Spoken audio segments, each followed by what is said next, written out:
আজ আমরা জিওফ্রি চসেরের লেখা এক দারুণ ক্লাসিক গল্প নিয়ে কথা বলবো, যার নাম দ্য নানস প্রিস্টস টেল। ভাবুন তো, প্রায় ৬০০ বছর আগের একটা গল্প, কিন্তু এর ভেতরের কথাগুলো আজও আমাদের জন্য ঠিক ততটাই সত্যি। এই গল্পের একেবারে কেন্দ্রে রয়েছে খুব সহজ কিন্তু বেশ গভীর একটা প্রশ্ন। আচ্ছা, স্বপ্ন কি আসলেই ভবিষ্যতে কোনো ইঙ্গিত দিতে পারে, নাকি এটা পুরোটাই আমাদের মনের কল্পনা? আর সবচেয়ে মজার ব্যাপার কি জানেন?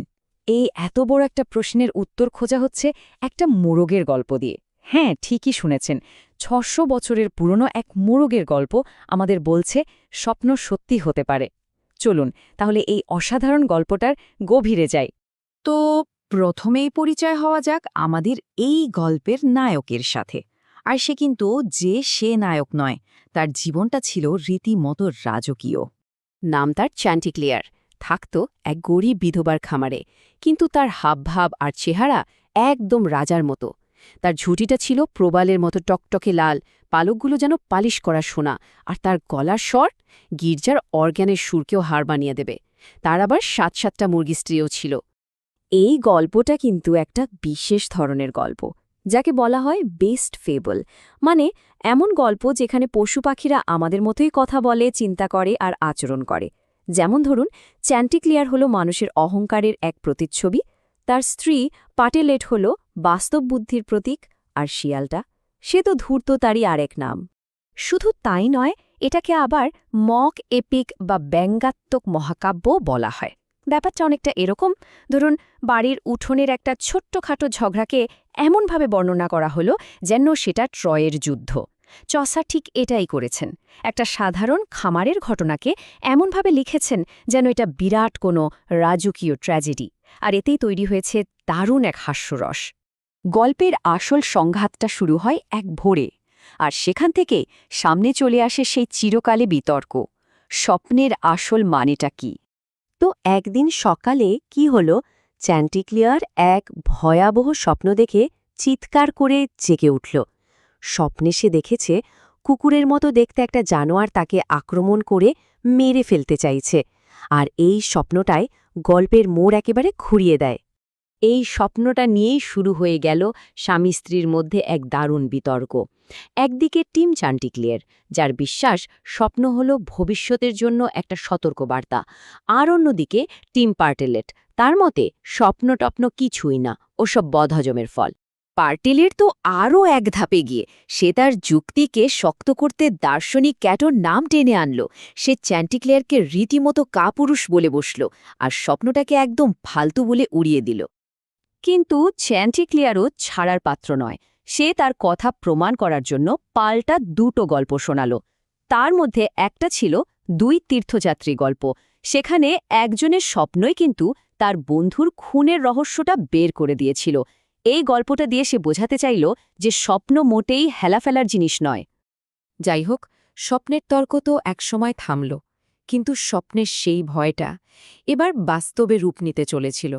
খামারের ভেতরে তখন লুকিয়ে পড়েছে স্যার রাসেল নামের এক ধূর্ত শিয়াল, আর চসার তাকে তুলনা করেছেন বিশ্বাসঘাতক জুডাসের সাথে। বুঝতেই পারছেন কি সাংঘাতিক বিপদ অপেক্ষা করছে। এই শিয়ালের প্রধান অস্ত্র কি ছিল জানেন? মিথ্যে প্রশংসা, মানে তোষামোদ। সে চ্যান্টিক্লিয়ারের কাছে গিয়ে তার গানের এমন প্রশংসা শুরু করল, বলল তার গলা নাকি স্বর্গের কোনো দেবদূতের মতো মিষ্টি। আর ঠিক এখানেই ঘটল অঘটনটা, গল্পের সবচেয়ে গুরুত্বপূর্ণ মুহূর্ত। চ্যান্টিক্লিয়ার এই প্রশংসায় এতটাই গলে গেল যে সে তার ভয়ের স্বপ্নটার কথা একদম ভুলে গেল, আর যেই না গান গাওয়ার জন্য চোখ বন্ধ করে গলাটা লম্বা করেছে, অমনি শিয়ালটা তাকে খপ করে ধরে ফেলল। চ্যান্টিক্লিয়ারকে ধরে ফেলার পর যা শুরু হলো তা এক দেখার মতো ব্যাপার। পুরো খামারে হুল্লুস্থুল কাণ্ড, আর চসার এই ঘটনাটাকে বর্ণনা করেছেন যেন একটা মহাকাব্যিক যুদ্ধ চলছে। শিয়ালের পেছনে ছুটল সেই বিধবা, তার মেয়েরা, কুকুর, এমনকি গরু শুকুর পর্যন্ত, কেউ বাদ নেই। আর মুরগিগুলোর কান্না, চসার সেটা তুলনা করেছেন ট্রয় নগরী ধ্বংসের পর নারীদের কান্নার সাথে। ভাবা যায় একটা সাধারণ খামারের ঘটনাকে কোথায় নিয়ে যাওয়া হয়েছে। কিন্তু আমাদের নায়কও কম চালাক নয়। এবার চ্যান্টিক্লিয়ার বুদ্ধি খাটাল।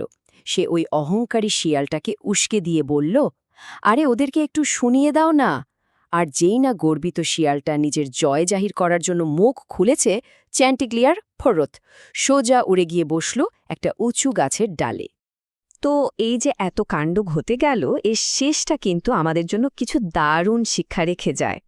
এখানে আসলে দুটো শিক্ষা আছে দুজনের জন্য। চ্যান্টিক্লিয়ার কি শিখল যে মিথ্যা প্রশংসার কান দিতে নেই, আর যখন চোখ খোলা রাখা দরকার তখন বন্ধ করতে নেই। আর শিয়ালটা সে শিখল যে কখন মুখ বন্ধ রাখতে হয়, কারণ বেশি কথা বলতে গিয়েই তো সে হাতের শিকারটা হারালো। মানে পুরো গল্পটা যদি দেখি তাহলে এটা আমাদের স্বপ্ন, তোষামোদ, অহংকার আর বুদ্ধি এই সব কিছু নিয়েই ভাবতে শেখায়। এটা অনেকটা প্রবৃত্তি আর যুক্তির লড়াইয়ের মতো, আর আমাদের দেখায় যে ঠিক সময়ে ঠিক সিদ্ধান্ত নেওয়াটা কতটা দরকারি। আর শেষে এসে এই ৬০০ বছরের পুরনো গল্পটা আমাদের সামনে একটা প্রশ্ন রেখে যায়। আচ্ছা, বেশি বোকাকে, যে মিথ্যা প্রশংসায় গলে গিয়ে বিপদে পড়ে, নাকি যে জিতে গিয়েও অহংকারে মুখ খুলে সব হারায়? উত্তরটা কিন্তু আমাদের সবারই একটু ভেবে দেখার মতো।